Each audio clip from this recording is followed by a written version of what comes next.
En début d'été et à chaque alerte canicule, notre service transmet à tous les établissements d'accueil du jeune enfant les préconisations à mettre en place en cas de forte chaleur. En effet, pour l'enfant, le coup de chaleur peut entraîner une déshydratation rapide, est une urgence vitale. Donc en tant que professionnel de la petite enfance, vous devez être en capacité de repérer les signes d'alerte comme la couche sèche, la température, l'hyperthermie, les vomissements, les modifications de comportement, la somnolence, le malaise, pour pouvoir avertir le SAMU, donc le 15, et les parents. Pour éviter ces situations d'urgence, il y a 5 mesures principales à mettre en œuvre. Tout d'abord, vérifier la température des pièces pour mettre les mesures correctives en place. Proposer régulièrement à boire aux enfants, même s'ils ne réclament pas, et laisser à disposition pour les plus grands de l'eau. Déshabiller les enfants, les humidifier avec un linge humide ou avec un brumisateur. Privilégier les activités calmes et les jeux d'eau en particulier. Éviter les sorties pendant les heures les plus chaudes, c'est-à-dire de 12h à 16h.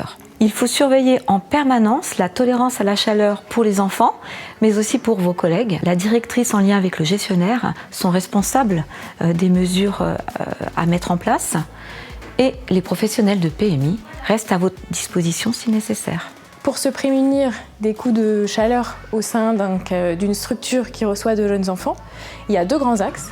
Donc le premier axe, c'est de rénover thermiquement le bâtiment en choisissant des matériaux de couleur claire et enfin choisir des matériaux de nature biosourcée avec une forte inertie. Attention cependant, ces travaux sont parfois coûteux et nécessitent l'accord du propriétaire. Le deuxième élément, ça va être de se prémunir de l'entrée de la chaleur en faisant installer des pergolas, des volets, des persiennes et après, une fois que ces éléments sont installés, il faut donc au maximum, quand vous le pouvez, les fermer en journée. Le troisième élément, ça va être de déstocker au maximum la chaleur qui a été accumulée pendant la journée, en ouvrant au maximum les fenêtres de manière traversante avant l'arrivée des enfants au petit matin, quand vous le pouvez. L'idéal étant d'avoir installé des thermomètres à l'intérieur mais aussi à l'extérieur, car quand la température extérieure devient supérieure à la température intérieure, à ce moment-là, on va fermer.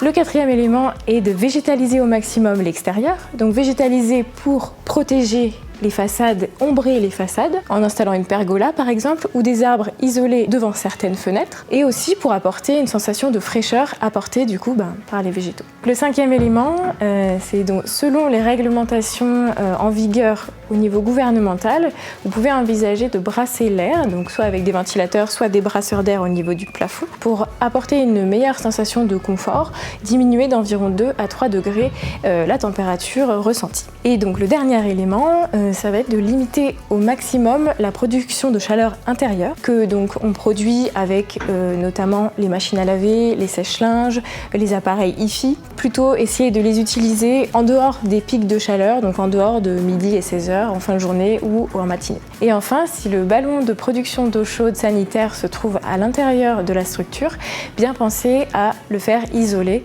donc par le propriétaire.